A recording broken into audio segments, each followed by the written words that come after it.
Hello and welcome everyone. This is Casper and Cheryl. We are here for the MVP Huddle. This is free training that we do twice a month, and we stream this out to social media platforms. We want to bring you information, bring this training to you free because you need to have it. Right? You need to have this type of training for your relationships, for your marriages, and so that's what we're going to do over the next couple of minutes. I want to. Before we get into that, though, I want to show you a couple quick things from our sponsors. So Cheryl and I wrote a book called Divorce Proofing Your Marriage. It hit the hot new release list on Amazon. We do these free trainings like we're doing right now twice a month. And it's also part of our MVP Partner Club program. So you want to check that out. Just scan that QR code. And we do free workshops for groups of 10 or more. And we have a TV show that's coming up in August that we're doing a casting call for. So we're looking for energetic couples to join us on that show. So if you think you qualify, let us know and we'll be happy to reach out to you. And we are running a contest. If you go to Zandra TV and download the app, the Zandra TV from any of those platforms there at the bottom, you could be entered in a drawing to win a free bronze MVP membership for the year. So that's something you can take advantage of right now. All right. So we are here in, sure, over the months and years, we've had questions come in from different viewers and so forth. And in fact, if you have a question that you want to get to us, if you get it to us during this next 10 minutes or so, we'll be happy to answer it. But we have these questions come in. So we figured we'd take this time to kind of answer some of those questions. Sounds good. Sounds good. All right. So first one, right off the bat, can marriages come back from one spouse cheating on another? So my answer to that is yes. Of course, now it's going to depend on certain things. Okay. It's going to depend on both of the spouses, the husband and the wife, being intentional on being able to forgive. All right. So forgiveness is a big part of it. Yes, you're going to have to forgive. Okay. And then the spouse that's cheating has to stop. Has to stop cheating. you got to stop cheating. Yes. You can't ask for a second chance or a third chance and a fourth chance. I mean, at some point, you just need to stop. Yeah. And if you have an issue that keeps you from stopping, then you need to work on that. You need to get some healing, deliverance. You need to find out what the root cause of that is. And you need to consider whether or not, if you're going to be able to be a true husband or a true wife. Right. Right. So a lot of forgiveness, a lot of healing needs to be put in place. You need to start focusing your attention on the word. Yes. Right. Not on the world. Right. So the world says that, if you cheat every once in a while, it's fine and so forth. But it's not fine because, once you break that trust bond, it is hard to rebuild it. Yeah. And not impossible. Right. It's not possible, but it's hard. But it is hard to rebuild it. So you have to actually do some things in that rebuilding process that may be out of the norm. But it may be something that you need to do so that your spouse feels like you're secure. Feel secure in the fact that you're not going to be cheating anymore. Absolutely. Right? So one of our questions we'll probably get to about social media and access to phones. Right. A lot of times if you're cheating, you're communicating with the other person through social media or phones or secret whatever. Rendezvous. Right. So this would be a good time to bring up this question. In the age of social media and technology, should all of your devices be available to your spouse? I would say yes. All of my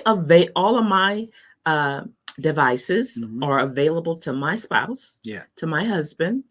All of my passwords are available to him, but he does not have a need or desire where he feels like he needs to be checking up to make sure I'm doing all the right, that I'm not doing all the wrong things, I guess I should say. And so, and the truth is for him too, because he has made all of his passwords available to me. All of his devices are available to me. Yes. If we are sitting at the table and maybe he gets up to go to the bathroom. And if his phone rings, I can look over at it and see who it is. I may answer it, but I may not. Yeah. I mean, most cases I don't, because I don't want to talk to the people he talks to. You don't want to talk to those people. But if like his phone rang and I looked and he got up and went to the bathroom, he left his phone laying there, it rang. Yeah. I looked over and saw it was his sister on there. I might answer that. I'm like, hey sis, how you doing? You know, because we have a good relationship. But for the most part, I won't, because I trust him. But can I? I can. He doesn't, because he trusts me. But can he? Absolutely. There's nothing to hide. There shouldn't be anything to hide. No. So it should be something that the answer should be just yes. Yeah. Right now, in the rare instance of you trying to plan a surprise birthday party or something like that, yeah. You know, but that's not the norm, right? The norm is day to day. Your spouse should have access to your devices. And then on the flip side of that, you shouldn't be the spouse that's always so suspicious, right, of every little thing. And maybe Kelly, somebody named Kelly, calls on this phone. You don't start freaking out. Yeah. Who's Kelly? Why is she calling you? Kelly could be the teller at the bank because maybe the accounts are overdrawn, or maybe a new check, just something, you know, but you don't just start freaking out and being, you know, overly suspicious and but I think it's stressing yourself out. It is, but I think the spouse that's being suspected, you know, they have to not have given you a reason to be suspicious. Thank you. That's what I was trying to get. Yes. Have to give you a reason why not to suspect them. Right. But in the same token, you shouldn't be out searching and looking and anticipating, just waiting, you know, for him or her to mess up. Right. Okay, another question is, are relationships supposed to be 50-50? Now, I don't think there's a right or wrong answer to this, but I think that what we teach is they should not be 50-50. You should be working to be 100%. Right. And your spouse should be working to be 100%. Correct. Knowing that you're probably not going to be 100%. Right. Nobody's ever like right at 100%. But you should give your all. Yes. Each spouse, husband, wife, give your all. You don't, because that also goes with that other question where people say, where two halves become a whole. Yeah. No, you don't want to be a half person. No. And you shouldn't want a half of a person. Right. You want a whole. And you don't do anything in halves. Right. Halfway. I'm going to halfway participate in this relationship. Yeah. Or you tell your boss, the boss gives you a project. You say, I'm going to do about 50% of that, boss. And other people are going to have to fill in the rest. No, you want to give your all. 100%. And in your marriage and your relationship, you don't want him or her to just give you 50% of themselves or give you 50% of the time and the energy that it takes to build a relationship. I'm just going to give you 50%. You do the other 50%. I'm sorry. I believe you should give 100%. Yeah. You know, and you should be 100% involved in the relationship and 100% giving yourself to the relationship. Yeah.